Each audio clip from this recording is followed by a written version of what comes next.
SP news కి స్వాగతం. ముందుగా ముఖ్యాంశాలు.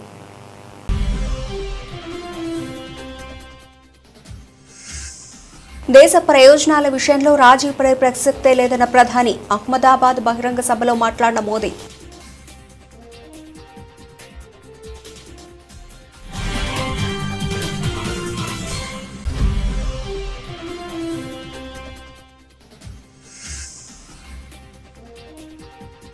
నెతన్యాహుపై సొంత సైన్య ఒత్తిడి. నిర్ణయం ప్రధానిదే అన్న Israel army chief.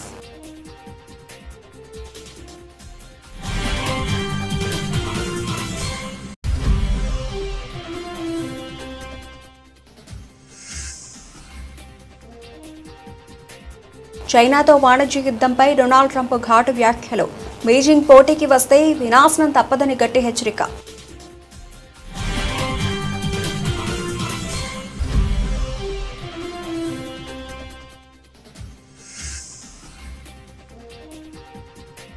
Mahesh Goud గజనీలా మాట్లాడుతున్నారు. బండి సంజయ్ వ్యంగ్యాస్త్రాలు.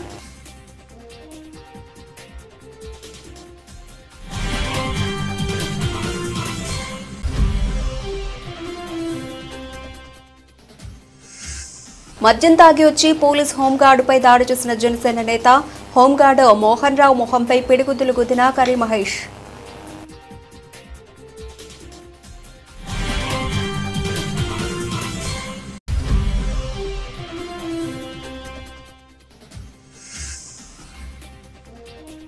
స్టేషన్ గన్పూర్ ప్రజలను మోసం చేసిన నీచమైన చరిత్ర కడియం శ్రీహరిది. మడిపట్ట హాస్య విజయభాస్కర్.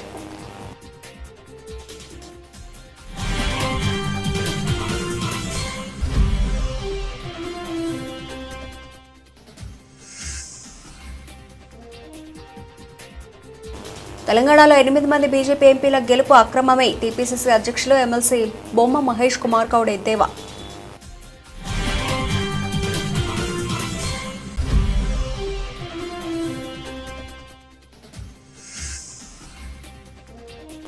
మీరెన్ని దాడులు చేసినా నా ఊపిరి ఉన్నంత వరకు వైఎస్ జగన్ కుటుంబంతోనే ఉంటా. నాపైనే తప్పుడు కేసులు పెడుతున్నారని సోషల్ మీడియా యాక్టివిస్ట్ ఆదిశేషు ఆరోపణ.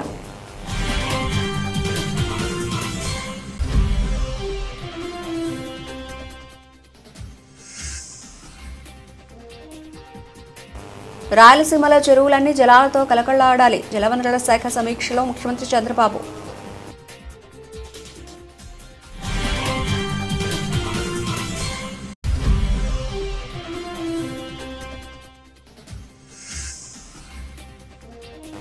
ఓటరు అధికార యాత్రలో పాల్గొన్న సీఎం రేవంత్ రెడ్డి. ఓటు చోరీకి వ్యతిరేకంగా బీహార్లో ఓటరు అధికార యాత్ర.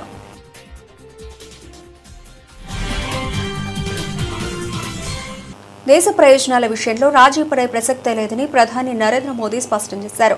రైతులు, పశుపోషకులు, చిన్న తరహా పరిశ్రమల ప్రయోజనాలను కాపాడేందుకు ప్రభుత్వం కట్టుబడి ఉందని ఆయన తెలిపారు. భారత్పై అమెరికా విధించిన అదనపు దిగుమతి సుంకాలను అమలు చేసే గడువు సమీపిస్తున్న తరుణంలో ప్రధాని ఈ కీలక వ్యాఖ్యలు చేశారు. గుజరాత్ పర్యటనలో భాగంగా అహ్మదాబాద్లో నిన్న నిర్వహించిన బహిరంగ సభలో ఆయన మాట్లాడుతూ ఈ విషయంలో ఒత్తిడి పెరగొచ్చు, కానీ దేశ ప్రయోజనాల కోసం ఆ ఒత్తిడిని భరిస్తాం. దీర్ఘకాలంగా పాలించిన కాంగ్రెస్ పార్టీ భారత్ను విదేశీ దిగుమతులపై ఆధారపడేలా చేసింది, కానీ మనం స్వదేశీ మార్గంలో ముందుకు వెడుతున్నామని అన్నారు. భారత దిగుమతులపై అమెరికా అధ్యక్షుడు డొనాల్డ్ ట్రంప్ ఇప్పటికే 25% సుంకాలు విధించిన సంగతి తెలిసిందే. తాజాగా మరో 25% అదనంగా విధించనున్నట్లు ప్రకటించారు. ఇవి ఈ నెల 27 నుంచి అమల్లోకి రానున్నాయి.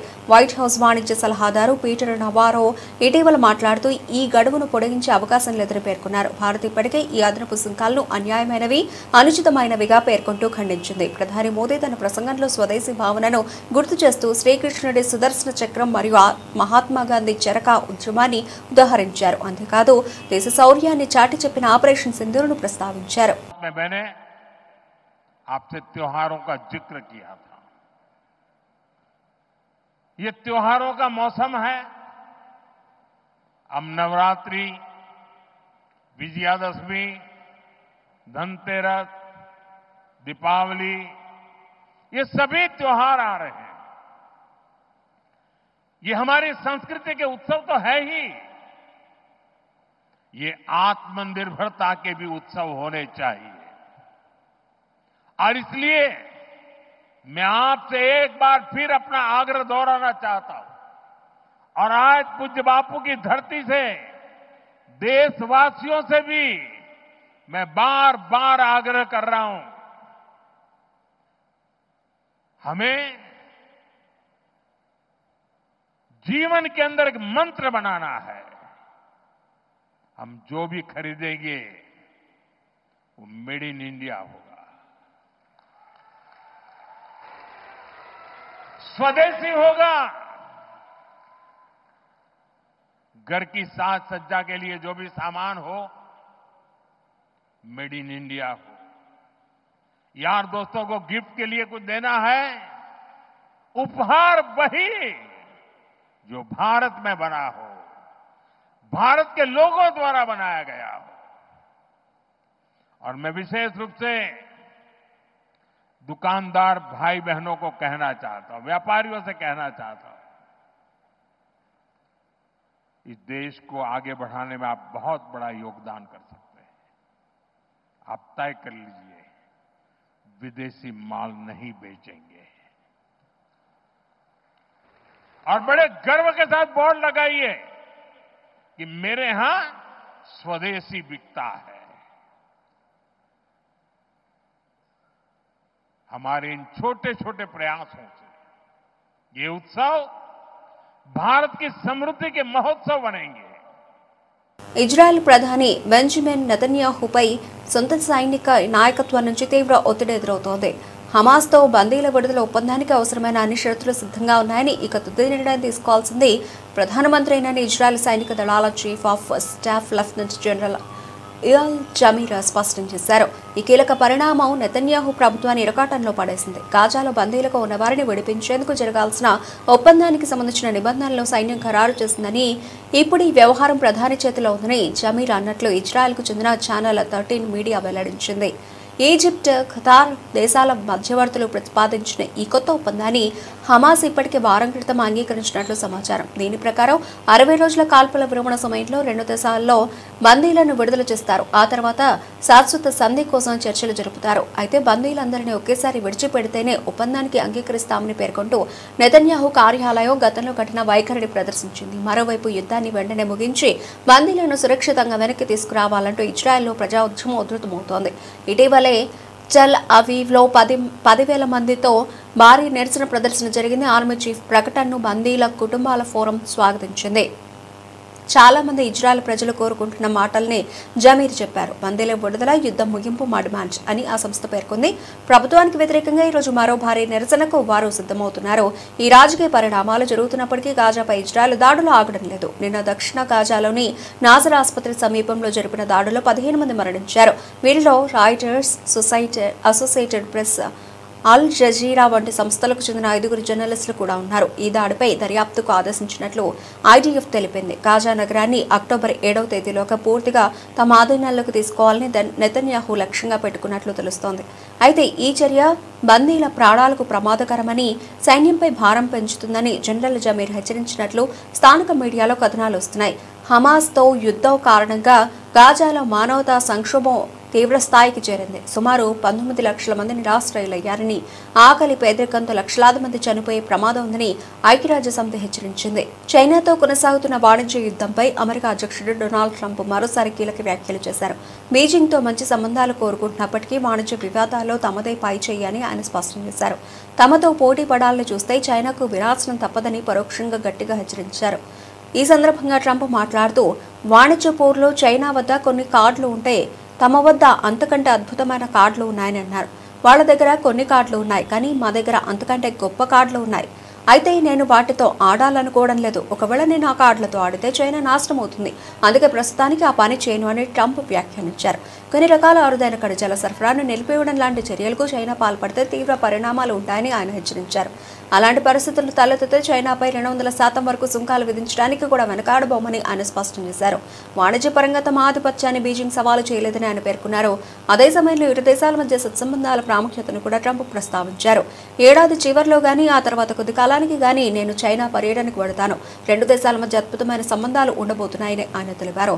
ప్రస్తుతం వాణిజ్యపరంగా విభేదాలు ఉన్నప్పటికీ భవిష్యత్తులో సంబంధాలు మెరుగవుతాయని ఆయన ఆశాభావం వ్యక్తం చేశారు. కాంగ్రెస్ ప్రభుత్వంపై కేంద్ర మంత్రి బండి సంజయ్ కుమార్ సంచలన వ్యాఖ్యలు చేశారు. కాంగ్రెస్ మళ్లీ అధికారంలోకి వస్తే రాజకీయ సన్యాసం తీసుకుంటానని సవాల్ చేశారు. కాంగ్రెస్ ఇచ్చిన 420 హామీలు ఏమయ్యాయో టీపీసీసీ చీఫ్ మహేష్ కుమార్ గౌడ్ చెప్పాలని ప్రశ్నల వర్షం కురిపించారు. కరీంనగర్లో బండి సంజయ్ పర్యటించారు. ఈ సందర్భంగా మీడియాతో ఆయన మాట్లాడారు. ప్రజలను కలవకుండా రాత్రిపూట యాత్రలు ఎందుకు చేస్తున్నారని నిలదీశారు. టీపీసీసీ చీఫ్ ఒక గజ్ని, ఆయనను ఎవరైనా గుర్తుపడతారా అని ప్రశ్నించారు బండి సంజయ్. మహేష్ గౌడ్ వార్డు మెంబర్గా కూడా గెలిచావా అని బండి సంజయ్ నిలదీశారు. తెలంగాణలో ఓటు చోరీ జరిగితే కాంగ్రెస్ 8 ఎంపీ సీట్లు కూడా తామే గెలిచేవాళ్లమని చెప్పుకొచ్చారు. ప్రజల ఓట్లతో మహేష్ గౌడ్ ఒక్కసారైనా గెలవాలని ఛాలెంజ్ చేశారు. కర్ణాటక, తెలంగాణలో మీరు ఎలా గెలిచారని ప్రశ్నించారు. టీపీసీసీ చీఫ్ బీఆర్ఎస్ మనిషి అని షాకింగ్ కామెంట్స్ చేశారు. ఆయనకు సెక్యూరిటీ కావాలని ఆరోపణలు చేస్తున్నారని విమర్శించారు. ఓటు చోరీ జరిగిందని ప్రజలు మహేష్ గౌడ్ అవమానిస్తున్నారని తీవ్ర ఆగ్రహం వ్యక్తం చేశారు. కాంగ్రెస్ నేతల ఓట్ల బిచ్చుగాళ్లు అని విమర్శించారు. టోపీలు పెట్టుకుని ఓట్ల కోసం వెళ్లేది కాంగ్రెస్ నేతలని ఆక్షేపించారు. రోహింగ్యాలు వచ్చింది కాంగ్రెస్ హయాంలోనేనని బండి సంజయ్ కుమార్తెలు ఆరోపించారు. రోహింగ్యాలు ఎప్పుడొచ్చారు దేశంలోకి? 2014 కంటే ముందు ఇతర దేశాల నుంచి వచ్చిరు. ఇవాళ కాంగ్రెస్ పార్టీ ప్రభుత్వం అధికారంలో ఉంది. ఫ్లైట్ల రాలో బార్డర్ దాటి వచ్చిరు. ఫెన్సింగ్ ఇప్పుడు కట్టిస్తున్నది నరేంద్ర మోడీ ప్రభుత్వం. ఫెన్సింగ్ కట్టిస్తున్నది. ఇప్పుడు సరిహద్దు రాష్ట్రాల్లో భద్రత పెంచినాము, ఫెన్సింగ్ స్టార్ట్ చేసినాము. కాంగ్రెస్ పార్టీ హయాంలో ఇతర దేశాల నుంచి రోహింగ్యాలకి వచ్చిర్రు. మోడీ గారి ప్రభుత్వం వచ్చిన తర్వాత వితౌట్ పాస్పోర్ట్ అనుమతి లేకుండా ఇతర దేశాల నుంచి వచ్చిన వెంటనే పంపాలని చెప్పి అన్ని రాష్ట్రాలకు ఆదేశాలు జారీ చేసినాం. మద్యం తాగి వచ్చి పోలీస్ హోంగార్డుపై జనసేన నేత దాడి చేశారు. తాను వస్తే నిల్చోవా అంటూ కూర్చుని ఉన్న హోంగార్డ్ మోహన్ రావు మొహంపై కర్రీ మహేష్ పిడుగు తిరుగుతారు. మచిలీపట్నం పోలీస్ స్టేషన్ పరిధిలోని విశ్వబ్రాహ్మణుల కాలనీలో నైట్ బీట్ చేస్తూ ఉన్న హోంగార్డు మోహన్ రావుపై అకారణంగా దాడి చేశారు. మద్యం మత్తులో కర్రీ మహేష్ దారుణంగా దాడి చేశాడని, పక్కనే ఉన్న కానిస్టేబుల్స్ తనను హాస్పిటల్లో చేర్చారని హోంగార్డు వాపోయారు. మచిలీపట్నం పిఎస్ చేస్తాను సార్. HG 492 sir. సార్ నేను నైట్ బీట్ చేస్తూ ఉండగా విశ్వబ్రాహ్మణ పాయింట్ సార్ 12 వరకు ఉంది సార్. 12 అయింది అన్న కూర్చుందామని కానిస్టేబుల్ భాషా గారు కూర్చున్నాం సార్. కూర్చునేదేవుడికి కర్రీ మహేష్ వచ్చి ఏంట్రా నేను వచ్చి లెగరా నా కొడకాన్ని మూతిని గుద్దాడు సార్. నన్ను రావటమైనా ఏంటి ఆయన గుర్తు పెద్ద వయసు కదా, 58 సంవత్సరాలు. ఆయన గుర్తు ఏంటి రా అని ఆయన పట్టుకుని లాక్కొచ్చాడు సార్. లాక్కొచ్చిన తర్వాత నా కొడక ఏమిటి చెప్పు ఎస్పీ చెప్పుకుంటే నీ అమ్మ మొగుడు చెప్పు, సిఐకి నీ అమ్మ మొగుడు చెప్పు అన్నాడు సార్. నా కొడక ఇక్కడి నుంచి నా కొడకని నేర్చి పడదేంతనని ఇది ఇచ్చేసాడు సార్. నాకు అప్పుడు ఇక ఇదైపోయింది. ప్రాణం అంతా నా ప్రాణం నా దగ్గర లేదు సార్. బీబీ వచ్చి తీసుకొచ్చి అడ్కాన్షియల్ 464 గారును భాషా గారు, ఆయన ఎస్సీ నెంబర్ తెలవదు సార్. ఆ ఇద్దరు తీసుకొచ్చి హాస్పిటల్ జాయిన్ చేశారు సార్. అది పరిస్థితి అయ్యా. గొడవ ఏమీ లేదు సార్. ఏంట్రని వస్తే లెగలేదా అని లెగవారు నా కొడక అని మొత్తం ఆయన అటు కూర్చున్నాను, నేను ఇటు కూర్చున్నా. ఈ ఎదురు కూర్చున్నాను బెంజిపాల మీద. స్టేషన్ గణపూర్ ప్రజలు మోసం చేసిన నీచమైన చరిత్ర కడియం శ్రీహరిది. 73 ఏళ్ల వయసున్న కడియం శ్రీహరి, నీకు సిగ్గు శరం ఉంటే ఇప్పటికైనా రాజీనామా చేయాలని మాజీ ఎమ్మెల్యే దాస్యం విజయభాస్కర్ మండిపడ్డారు. శాసనసభ్యులు బీఆర్ఎస్ పార్టీ పైన గెలిచి అభివృద్ధి పేరిట పార్టీ మారినా అని చెప్పినటువంటి బహిరంగ ప్రకటనను దయచేసి స్పీకర్ గారు పరిగణలోకి తీసుకొని పార్టీ ఫిరాయించినట్టు ఎవిడెన్స్ ఉంది, ఇప్పుడే రాజన్న గారు చూపెట్టింది కాబట్టి దయచేసి మీ ద్వారా గౌరవ స్పీకర్ గారిని కోరుతున్నాం.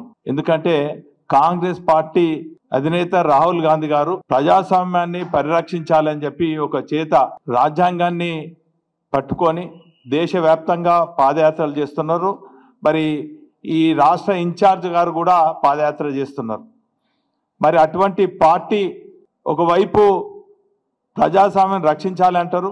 ప్రజాస్వామ్యబద్ధంగా ఎన్నికైనటువంటి బీఆర్ఎస్ పార్టీ నాయకులను అభివృద్ధి పేరిట ప్రలోభాల పేరిట ఈరోజు బీఆర్ఎస్ పార్టీ నుంచి గెలిచినటువంటి ఎమ్మెల్యేలను కొనుగోలు చేస్తున్నటువంటి పరిస్థితి మనం చూస్తున్నాం. ఇప్పటికే సుప్రీంకోర్టు ఆదేశాలు జారీ చేయడం జరిగింది. స్పీకర్ గారికి మరి డైరెక్షన్స్ కూడా ఇవ్వడం జరిగింది.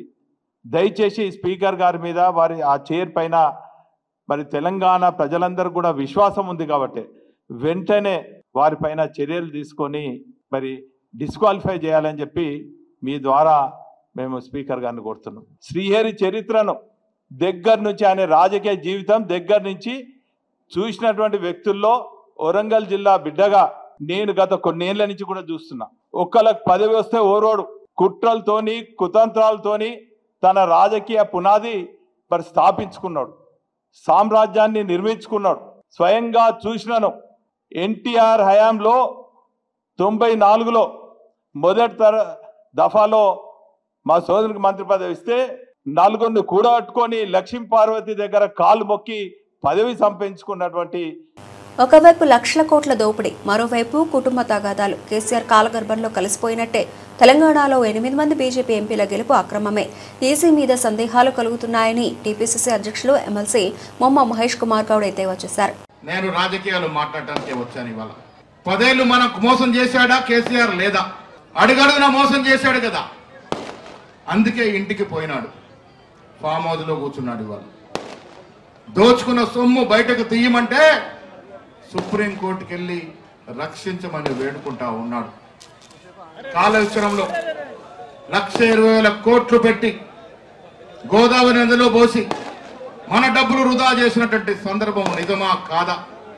అందుకే బోన్లో నిలబెడితే రేవంత్ రెడ్డి గారి ప్రభుత్వం సుప్రీంకోర్టుని ఆశ్రయించినటువంటి సందర్భం. మిత్రులారా, టీఆర్ఎస్ పని అయిపోయింది. రాష్ట్రంలో అన్నా చెల్లెల మధ్య ఆస్తి తగాదా నడుస్తా ఉంది.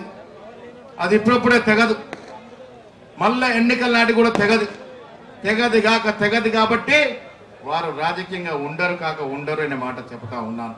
ఇక బీజేపీ పార్టీ 3వసారి అధికారంలోకి రావటానికి ఓట్లు దొంగలించారనే మాట రాహుల్ గాంధీ గారు రుజువులతో సహా నిరూపిస్తే ఇది వాస్తవం, తప్పిదం జరిగిందని చెప్పాల్సిన election commission of India BJP అధికార పార్టీకి వత్తాసు పలుకుతా ఉంది. అసలు తప్పే జరగలేని చెప్తా ఉంది. ఒక్క ఇంట్లో 49 ఓట్లు ఉండొచ్చునా? ఒక సింగిల్ బెడ్రూమ్ ఇంట్లో. బాంబేలో అలాంటి సంఘటన జరిగింది. నిన్న కరీంనగర్లో మా అధ్యక్షుడు చూపించినాడు. ఒక టిన్ షేక్ ఇంట్లో 40 ఓట్లు ఉన్నాయి. అందుకే మిత్రులారా, నిన్న చేసిన ఆరోపణ నేను కట్టుబడి ఉన్నాను. మళ్ళీ చెప్తా ఉన్నాను, తెలంగాణ రాష్ట్రంలో గెలిచిన 8 మంది ఎంపీల ఎన్నిక పట్ల మాకు తీవ్రమైన అనుమానాలు ఉన్నాయి. ఇక్కడ కూడా ఈ 8 మంది ఎంపీలు ఓట్లు దొంగలించే గెలిచారని కుండలు బద్దలు కొట్టి చెప్తా ఉన్నాను నేను. కారణం ఓట్లు దొంగలించే సంస్కృతి, అధికార దహం. మీరు ఎన్ని దాడులు చేసినా నా ఊపిరి ఉన్నంత వరకు వైఎస్ జగన్ కుటుంబంతోనే ఉంటా. ఎన్నికల్లో వైఎస్ఆర్సీపీకి మద్దతుగా పనిచేశానని నాపై దాడి చేసి నా కారు ధ్వంసం చేశారు. పులివెందుల టీడీపీ నేతల నుంచి నాకు ప్రాణహాని ఉంది. నాపైనే తప్పుడు కేసులు పెడుతున్నారని సోషల్ మీడియా యాక్టివిస్ట్ ఆదిశేషు ఆరోపించారు. అందరికీ నమస్కారం. నేను పులివెందుల వాసిని. వైఎస్ఆర్ కాంగ్రెస్ పార్టీకి మద్దతుగా పోయిన జెడ్పీటీసీ ఎలక్షన్లకు వైఎస్ఆర్సీపీకి ఫేవర్గా, టీడీపీకి వ్యతిరేకంగా పనిచేశానని తుమ్మలపల్లెకు చెందిన విశ్వనాథ రెడ్డి గారు నా మీద ఈరోజు దాడి చేయడం జరిగింది. ఈ దాడి ఎందుకు జరిగిందంటే, ఆయన నాకు 2 రోజుల కిందటి నుంచి నాకు ఫోన్లు చేసి బెదిరింపులు చేయడం కూడా జరిగింది. దానికి కావాల్సిన సాక్ష్యాలు ఫోన్ కాన్ఫరెన్స్లు అవన్నీ ఉన్నాయి. అలాగే ఈరోజు చూసుకున్నట్లయితే ఉదయాన్నే నేను నా మిత్రుడు, నా సోదర సమానుడైన ఎద్దుల అర్జున్ రెడ్డి గారి దగ్గరికి ప్రతిరోజు నేను ఎప్పుడైతే పులివెందుల్లో అవైలబిలిటీ ఉంటానో, బిజినెస్ టైం అయిపోయిన తర్వాత ఆ టైంలో ఆయన దగ్గరికి పోవడం జరిగింది. నేను అక్కడ పోయిన సమయానికి విశ్వనాథ రెడ్డి గారు అక్కడ ఉండడం జరిగింది. సో నాకు ఆయన ఉన్నారని కూడా తెలియదు. నేను నా పని మీద నేను పోవడం జరిగింది. నార్మల్గా కూర్చొని నా పొద్దున ఉదయం ఫోన్ చేసి మా అర్జున్ రెడ్డి గారు ఫోన్ చేశారండి అని చెప్తే మా ఆయన పోవడం జరిగింది. పోయిన వెంటనే లోపల ఆయన ఈ ముఖం వేసుకుని కూర్చోవడం వల్ల నేను తిరుకొని వచ్చేసరికి ఆయన విశ్వనాథ రెడ్డి గారని తెలిసింది. ఆయన ఇటీవలే జెడ్పీటీసీ ఉప ఎన్నికలలో భాగంగా టీడీపీకి పోవడం జరిగింది. మరి ఆయన ఎవరిని మెప్పు పొందడానికి నా మీద దాడి చేసినాడో నాకు తెలియదు. కానీ పోయి కూర్చుంటే ఇట్లా నువ్వు వైఎస్ఆర్సీపీకి ఫేవర్గా ఉండవు, టీడీపీని వ్యతిరేకిస్తున్నావు అని చెప్పి నన్ను మాట్లాడడం జరిగితే నేను చెప్పడం జరిగింది, నేను పులివెందుల్లో ఉన్నంతకాలం నా ఊపిరి ఉన్నంతకాలం వైఎస్ఆర్ కాంగ్రెస్ పార్టీకి ఫేవర్గానే చేస్తా. జగన్మోహన్ రెడ్డి గారికి మద్దతుగా చేస్తా, అవినాష్ రెడ్డి గారికి మద్దతుగానే ఉంటా. నా ఊపిరి వాళ్ళ కుటుంబానికి అంకితం అని చెప్పినాక ఆయనకు నచ్చక నా మీద తిరిగి వెంటనే అక్కడ ఉన్న ఫ్యాన్కు సంబంధించిన రాడ్లతో నా మీద తలకు కొట్టడానికి చూస్తే నేను ఇట్లా చెయ్యి అడ్డం పెట్టడం జరిగింది. చెయ్యి అడ్డం పెట్టిన సమయంలో నా చేతికి దెబ్బ తగిలి చేతికి దెబ్బలు జరిగింది. దాని తర్వాత అక్కడ ఉండే వస్తువులు, ఆ ఎలక్ట్రికల్ షాప్లో ఏమైతే వస్తువులు ఉంటాయో ఆ వైర్లు గీర్లతో దాడి చేయడం జరిగింది. దాన్ని నేను చిత్రీకరించడం కూడా జరిగింది. నా ఫోన్లో నేను వీడియో తీయడం కూడా జరిగింది. ఆ వీడియో తీస్తున్నానని చెప్పి అదే వీడియోలోనే నన్ను కులాల వారీగా, వ్యక్తిగత వారీగా, ఇంట్లో పెద్దల కృష్ణా గోదావరి నదుల్లో ఎగువ నుంచి వస్తున్న ప్రవాహాలను సద్వినియోగం చేసుకునేలా కార్యాచరణ ఉండాలని ముఖ్యమంత్రి చంద్రబాబు నాయుడు అధికారులను ఆదేశించారు. ప్రస్తుతం ఎగువ నుంచి కొనసాగుతున్న ప్రవాహాలతో ప్రాజెక్టులను పూర్తిగా నింపాలని సూచించారు. రాష్ట్రంలోని చెరువులన్నీ నిండేందుకు తగిన ప్రణాళికలు చేయాలని అన్నారు. ప్రత్యేకించి రాయలసీమలోని చెరువులన్నీ తక్షణం నింపేందుకు చర్యలు చేపట్టాలని స్పష్టం చేశారు. సోమవారం సచివాలయంలో జలవనరుల శాఖపై సీఎం సమీక్ష నిర్వహించారు. సముద్రంలోకి వృధాగా పోతున్న నీటిని కాలువల ద్వారా మళ్లించి చెరువుల్లోకి పంపాలని సూచించారు. ప్రధాన కాలువల నుంచి ఫీడర్ కెనాల్స్ కు ఉన్న అడ్డంకులను సరిచేసి నీటిని సరఫరా చేయాలని ముఖ్యమంత్రి స్పష్టం చేశారు.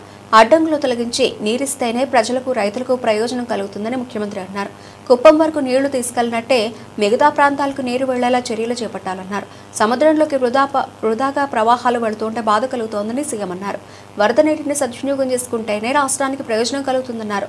రాయలసీమలోని చెరువులు నింపేందుకు ఎంత నీరు అవసరం, ఎక్కడెక్కడ అడ్డంకులు ఉన్నాయన్న అంశాలను గుర్తించి వాటిని సరిచేయాల్సిందిగా సీఎం సూచించారు. బీహార్లో రాహుల్ గాంధీ ఓటర్ అధికార యాత్ర కొనసాగుతోంది. కాంగ్రెస్ కార్యకర్తలు మరింత ఉత్సాహాన్ని నింపుతూ రాహుల్ సోదరి, ఏఐసిసి ప్రధాన కార్యదర్శి ప్రియాంక గాంధీ వాద్రా మరియు తెలంగాణ ముఖ్యమంత్రి రేవంత్ రెడ్డి యాత్రలో పాల్గొన్నారు. రాహుల్ గాంధీ పూర్ణియా జిల్లాలో యాత్ర సాగించారు. రాయల్ ఎన్ఫీల్డ్ మోటార్ సైకిల్పై 2 కిలోమీటర్ల యాత్ర సాగించారు. మార్గమధ్యలో జాలాగఢ్ సమీపంలోని రోడ్డు పక్కన ఉన్న దాబా వద్ద రాహుల్ ఆగి టీ తాగుతూ స్థానికులతో ముచ్చటించారు.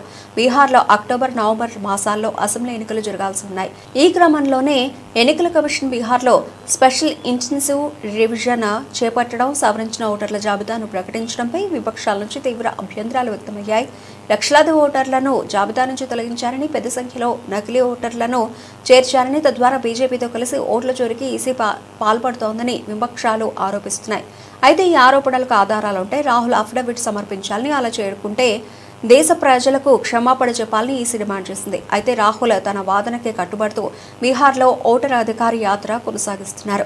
బంగాళాఖాతంలో ఏర్పడిన అల్పపీడన ప్రభావంతో ఉత్తరాంధ్ర జిల్లాలో భారీ వర్షాలు కురుస్తున్నాయి. అల్పపీడనం ప్రభావంతో మరో 3 రోజుల పాటు భారీ వర్షాలు కురుస్తాయని విశాఖ తుఫాను హెచ్చరికల కేంద్రం ప్రకటించింది. మరోవైపు విశాఖ తీరం అలజడిగా మారింది. అలల ఉధృతితో సముద్రం చొచ్చుకొని రావడంతో తీరం కోతకు గురైంది. అల్లూరు జిల్లా, శ్రీకాకుళం జిల్లాలో భారీ వర్షం కురుస్తోంది. దీంతో శ్రీకాకుళం డివిజన్ పరిధిలోని అన్ని ప్రభుత్వ, ప్రైవేటు విద్యా సంస్థలకు జిల్లా కలెక్టర్ స్వప్నిల్ దినకర్ సెలవు ప్రకటించారు. వాతావరణ పరిస్థితులు అనుకూలంగా లేనందున సముద్రంలో వేటకు వెళ్లొద్దని మత్స్యకారులకు సూచించారు. మరోవైపు భారీ వర్షాల నేపథ్యంలో ఏపీ ప్రభుత్వం అప్రమత్తమైంది. ఉత్తరాంధ్రలో కురుస్తున్న భారీ వర్షాలపై హోంమంత్రి అనిత సమీక్ష నిర్వహించారు. అన్ని జిల్లాల్లో కంట్రోల్ రూమ్లో ఏర్పాటు చేయాలని ఆదేశించారు.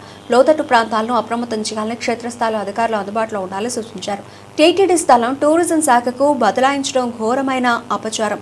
టూరిజం శాఖకు ఎయిర్పోర్టు దగ్గర 25 ఎకరాలు ఇవ్వచ్చు అని, దేవుడి స్థలం ఇవ్వడం తప్పు అని నేను మాట్లాడాను. టీటీడీ ముఖ్య ప్రజా సంబంధాల అధికారితో రాజకీయ ప్రకటన చేయించారు. అత్యంత పవిత్రమైన టీటీడీ ధార్మిక సంస్థను రాజకీయ ప్రకటన ఇవ్వడానికి నాంది పలికారు. కరుణాకర్ రెడ్డి వ్యాఖ్యలు సరైనవి కావు అంటూ ఉత్తరం వైపు స్థలం, అత్యంత పవిత్రమైన స్థలం తీసుకుని ఎదురుగా ఉన్న దక్షిణం వైపు ఉన్న స్థలం ఇవ్వడం జరిగిందన్నారు.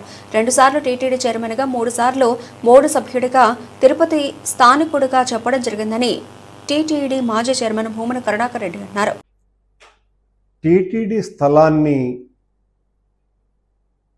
టూరిజం శాఖకు బదలాయించటం మీద ఇది చాలా తప్పని, భగవంతుని ఆస్తిని టూరిజం శాఖకు ఇవ్వటం చాలా ఘోరమైనటువంటి అపచారమని, టూరిజం శాఖకే స్థలం ఇవ్వాలని అనుకుంటే మరో చోట ఎక్కడైనా కూడా ఎయిర్పోర్ట్ దగ్గర ఓ 25 నుంచి 30 ఎకరాలు ఇవ్వవచ్చునని, అలా కాకుండా దేవునికే సంబంధించినటువంటి స్థలం ఇవ్వటం మార్పిడిగా చాలా తప్పు అని నేను మాట్లాడడం జరిగింది. దానికి సంబంధించి నిన్న రాత్రి టిటిడి ముఖ్య ప్రజా సంబంధాల అధికారి పేరుతో ఒక రాజకీయ ప్రేరితమైనటువంటి ప్రకటన బిఆర్ నాయుడు గారు చేయించినారు, అధ్యక్షుల వారు. ఆయన గారు నేరుగా మాట్లాడకుండా చివరకు అత్యంత పవిత్రమైన టిటిడి ధార్మిక సంస్థను మొత్తంగా రాజకీయ ప్రేరితమైనటువంటి ప్రకటనలు ఇవ్వటానికి నాంది పలకటం జరిగింది. వారు ఆ ప్రకటనలో కరుణాకర్ రెడ్డి వ్యాఖ్యలు సరైనటువంటివి. అమెరికా అధ్యక్షుడు డొనాల్డ్ ట్రంప్ భారత్పై విధించిన అదనపు సుంకాలు బుధవారం నుంచి అమల్లోకి రానున్నాయి. ఇప్పటికే భారత వస్తు సేవలపై 25% టారిఫ్లు విధించిన ట్రంప్ రష్యా నుంచి చమురు కొనుగోలు చేస్తోందనే సాకుతో అదనంగా మరో 25% పన్నులు విధించారు. అలస్కాలో పుతిన్తో భేటీ తర్వాత ఈ అదనపు సుంకాలపై పునరాలోచిస్తానని ట్రంప్ చెప్పారు. అయితే గడువు సమీపించినా ఇప్పటి వరకు సుంకాల మినహాయింపుపై ఎలాంటి ప్రకటన చేయలేదు. అదనపు సుంకాల అమలు తప్పదని తేలిపోవడంతో భారత స్టాక్ మార్కెట్లు తీవ్రంగా ప్రభావితమయ్యాయి. దేశీయ మార్కెట్లు ఈరోజు భారీ నష్టాలతో ప్రారంభమయ్యాయి.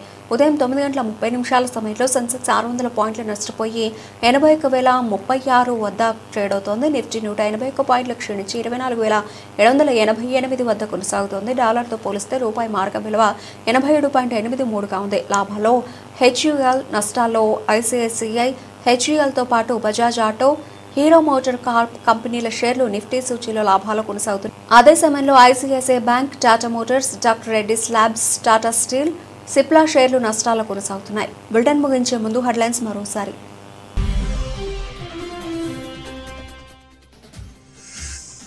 దేశ ప్రయోజనాల విషయంలో రాజీ పడే ప్రసక్తే లేదన్న ప్రధాని. అహ్మదాబాద్ బహిరంగ సభలో మాట్లాడిన మోదీ.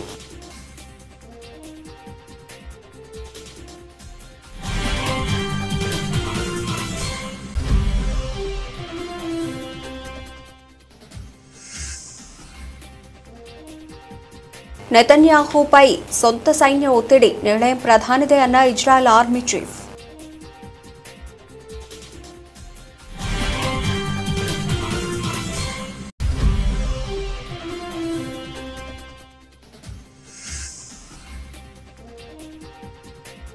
చైనాతో వాణిజ్య యుద్ధంపై డొనాల్డ్ ట్రంప్ ఘాటు వ్యాఖ్యలు.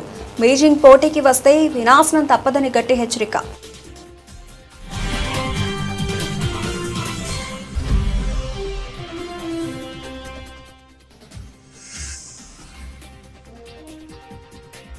మహేష్ గౌడ్ గజనీలా మాట్లాడుతున్నారు. బండి సంజయ్ వ్యంగ్యాస్త్రాలు.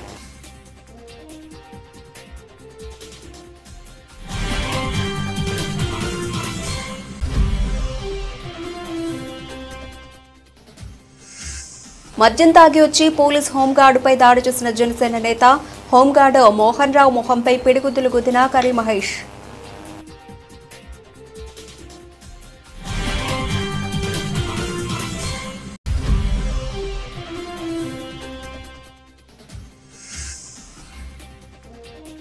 స్టేషన్ గన్పూర్ ప్రజలను మోసం చేసిన నీచమైన చరిత్ర కడియం శ్రీహరిది. మడిపట్ట హాస్య విజయభాస్కర్.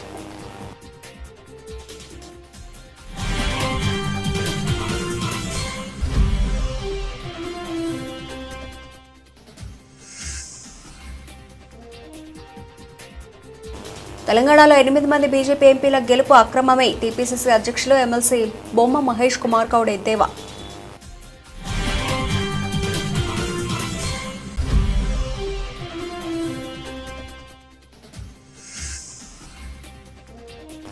మీరెన్ని దాడులు చేసినా నా ఊపిరి ఉన్నంత వరకు వైఎస్ జగన్ కుటుంబంతోనే ఉంటా.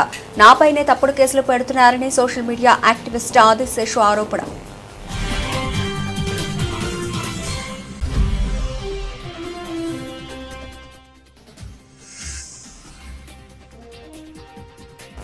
రాయలసీమలో చెరువులన్నీ జలాలతో కలకళ్లాడాలి. జలవనరుల శాఖ సమీక్షలో ముఖ్యమంత్రి చంద్రబాబు.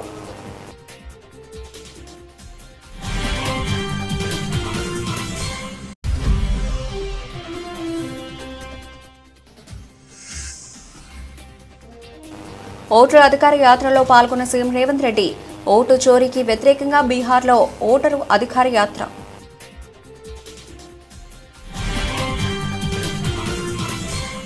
ఇవి ఇప్పటివరకు నా bulletin updates. Keep watching S6 news.